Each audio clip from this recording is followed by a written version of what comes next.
বাড়িওয়ালা বললেন, তুমি যার দিকে প্রতিদিন তাকিয়ে থাকো সে আমার একমাত্র মেয়ে, তবে বিধবা। বিয়ের 8 দিন পরে স্ট্রোক করে ওর স্বামী মারা গেছে। এখন চুপচাপ আর শুনশান নীরবতা হচ্ছে ওর প্রিয়, খুব প্রিয়। বুকের মধ্যে ধাক্কা লাগলো যেন।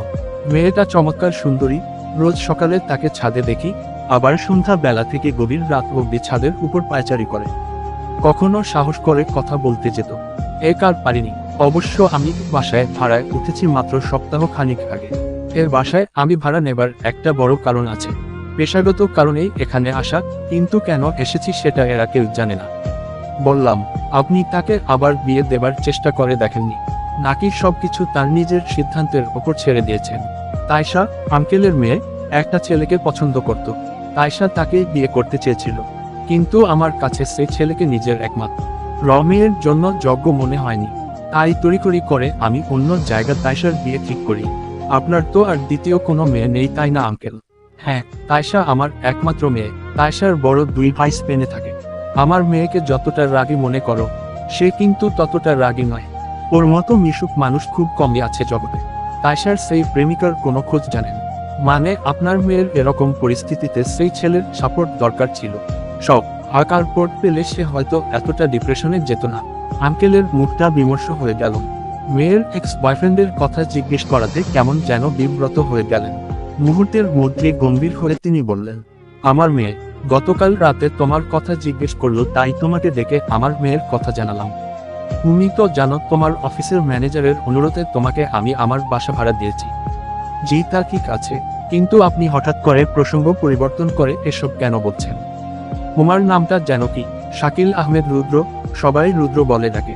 শোন বাবা রুদ্র, পারিবারিক আর পাবলিক বলে দুটো বিষয় আছে।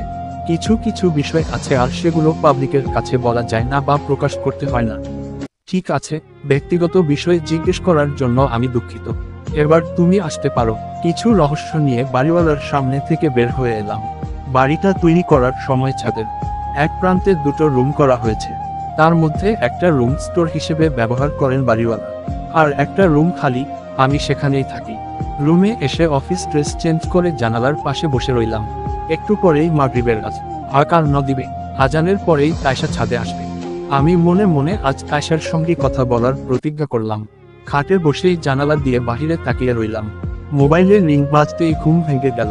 অফিস থেকে এসে ক্লান্ত ছিলাম, তাই জানালার পাশেই বিছানায় কখন ঘুমিয়ে গেছি বুঝতে পারিনি। মোবাইল হাতে নিয়ে দেখি চট্টগ্রাম থেকে আমার বন্ধু রাশেদ কল করেছে। হ্যাঁ বন্ধু বল। কিরে, কতবার কল দিলাম, রিসিভ করিস না কেন জানতে পারি? ঘুমিয়েছিলাম। তুই নাকি গতকাল আমার সেই পুরনো হাসপাতালের গিয়ে আমার খোঁজ করেছিস। আচ্ছা রুদ্র, তুই কি এখনো সেই এক রাতে দেখা হওয়া মেয়েটাকে খুঁজে বেড়াচ্ছিস? তোকে কে বললো? আমি নাহ হাসপাতাল থেকে চল একার এসেছি, কিন্তু আমার কিছু সহকর্মী তো আছে, তাদের মধ্যে একজন তোকে চিনতে পেরেছে। কথা বলতে বলতে জানালার দিকে চোখ গেল। তাইশা ছাদে দাঁড়িয়ে আছে। আমি রাশেদকে বললাম, দোস্ত আমি তোকে একটু পরে কল দেব। কেন, এখন কি হয়েছে? আরে বুঝতেই তো পারছিস, ঘুম থেকে উঠেছি তাই ওয়াশরুমে যেতে হবে। আচ্ছা ঠিক আছে, যা তাহলে। মোবাইল কল কেটে দিয়ে দরজা খুলে বাহিরে বের হলাম। আস্তে আস্তে তাইশার কাছে গিয়ে একদম কাছাকাছি হ্রস্বই কাঠ দাঁড়িয়ে রইলাম। কি বলে প্রথম কথা শুরু করব সেটা মনে মনে সাজাচ্ছি। আমাকে অবাক করে দিয়ে তাইশা বলল, সন্ধ্যা বেলা ঘুমের অভ্যাস ভালো না, শরীর অসুস্থ হয়ে যাবে। তার চেয়ে বরং অফিস থেকে ফিরে ছাদে বসে থাও। আর কার কবেন শহর জুড়ে সন্ধ্যার আগমনে আস্তে আস্তে অন্ধকার হবার দৃশ্য দেখবেন। আমি কোনো কথা খুঁজে না পেয়ে বললাম, আপনি কেমন আছেন? আমি তো ভেবেছিলাম আপনি শুধু জানালা দিয়ে উকি দেওয়া ছাড়া আর কিছু পারেন না। এখন তো দেখি মেয়েদের সঙ্গে কোথাও বলতে পারেন। আসলে একটা কথা জানার খুব ইচ্ছে। কি কথা? সরাসরি বলবো নাকি ভূমিকা প্রসঙ্গ তারপর মূল বক্তব্য? ভূমিকা আর প্রসঙ্গ অলরেডি শেষ হয়ে গেছে, এবার মূল বক্তব্য শুরু করতে পারেন।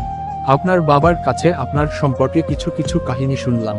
সবকিছুর মধ্যে আমার শুধু আপনার এক্স বয়ফ্রেন্ডের কথা জানতে ইচ্ছে করছে। ওর কথা কেন? আর কি কি জানতে চান? মানে সে কোথায় আছে? আপনি তার সঙ্গে বিয়ে করবেন না বলে কিভাবে মিটমাট করেছেন? সে আপনাকে পাবে না জেনে কিরকম আচরণ করেছিল? আপনার হাজবেন্ড মারা যাবার পর সে কি যোগাযোগ করেছে? তাইশা মুখ ঘুরিয়ে বলল, আজই আপনার সঙ্গে আমার প্রথম কথা শুরু, আর আজই আপনি এত কিছু জিজ্ঞেস করছেন? আপনার বাবার কাছে জিজ্ঞেস করলাম, তিনি অদ্ভুত আচরণ করেছেন, তাই আরো বেশি আগ্রহ দেখা দিচ্ছে। আর আমি একবার একটা বিষয়ে আগ্রহী হলে সেটা শেষ না হলে কোনো কিছু ঠিক মতো করতে পারি না। সে আমার বিয়ের আগেই মারা গেছে। আশা করি তারপরের প্রশ্নগুলোর আর কোনো উত্তর দিতে হবে না। প্রায় 2 মিনিটের মতো চুপচাপ দাঁড়িয়ে রইলাম। তারপর বললাম, কিভাবে মা রা গেছে? এক্সিডেন্ট নাকি হত্যা? মানে না, কিছু না। আপনার প্রশ্ন করা শেষ হয়েছে? জি। আরেকটা কথা, তার নাম কি ছিল?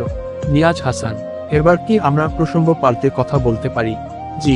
বাবার কাছে শুনলাম আপনি এখনো বিয়ে করেননি। আপনি চাকরি, তারপর বাকি সবকিছু তো ঠিকঠাক আছে। তাহলে বিয়ে করতে আর কত দেরি? নাকি কারোর জন্য অপেক্ষা? বিয়ে না করেই তো বেশ ভালো আছি। কিন্তু এই যে বাসা ভাড়া নিতে গিয়ে কতটা ঝামেলা পোহাতে হয়, এর চেয়ে তো বিয়ে করে পরিবার নিয়ে থাকা ভালো। আপনার স্বামী যেদিন মারা গেলেন সেদিন আপনি কোথায় ছিলেন? বাবার বাড়িতে নাকি শ্বশুর বাড়িতে? আবার সেই প্রসঙ্গ। রাগ করলেন? তাইশা তার মোবাইলের স্ক্রিনে তাকিয়ে বলল, আমার নাস্তা করার সময় হয়ে গেছে। প্রতিদিন এই সময়ে নাস্তা করে তারপর আবার ছাদে আসি। আপনার সঙ্গে পরে কথা হবে। ঠিক আছে। তাইশা চলে গেল। বাবা মেয়ের দুটো ভিন্ন চরিত্র আবিষ্কার করলাম। তাইশার বাবা নিয়াজ হাসানের কথা শুনে গম্ভীর হয়েছিল, আর তাইশা চলে গেল তার স্বামীর কথা শুনে। দুজনের এই গম্ভীর হবার রহস্যের সঙ্গে কারণ কি আলাদা নাকি একই বুঝতে পারছি না। তাইশার সঙ্গে আর দেখা হলো না, কারণ কিছুক্ষণ পরেই বৃষ্টি নামলো। আমিও আর দাঁড়িয়ে না থেকে দ্রুত রুমের মধ্যে গিয়ে বসলাম। রাতে আমার শুকনা খাবার ছাড়া আর কিছু খাওয়া হয় না, তাই রাতের খাবার শেষ করে বিছানায় বসে বসে খোলা জানালা দিয়ে বাহিরে তাকিয়ে রইলাম। মাঝে মাঝে বিদ্যুৎ চমকাচ্ছে। ভেজা শহরের দিকে তাকিয়ে কিছু সময়ের জন্য নিজের দায়িত্ব যেন ভুলে গেলাম। প্রায় ঘন্টা খানিক পরে বৃষ্টি কমল। বসন্তটি নামার একটু পরেই বিদ্যুৎ চলে গিয়েছে। আমি একটা মোমবাতি জ্বালিয়ে বসে রইলাম কিছুক্ষণ।